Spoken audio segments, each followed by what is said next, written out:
केमिति जानिबे कि आपणकर नी आर्थराइटिसटा एडवांस्ड किंबा सीवियर स्टेज रे अछि ना नाही।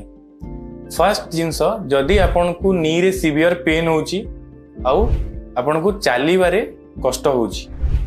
सेकेंड जदि आपण सीढ़ी चढ़ी पारनांती किंबा सीढ़ी रु उल्लै पारनांती। थर्ड जदि आपण राति रे सोइला बेलकू नाइट टाइम रे जदि नी रे पेन होची।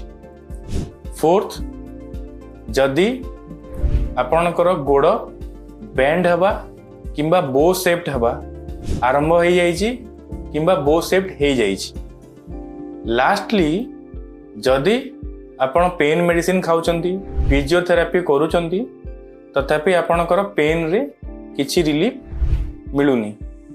जदि एई भितरे को भी सिम्पटम आपणकर अछि ताले आपणकर नी आर्थराइटिस एडवांस स्टेज हेइथाइ पारे। सेति पई आपण ऑर्थोपेडिक सर्जन को कंसल्ट करिया दरकार। Thank you.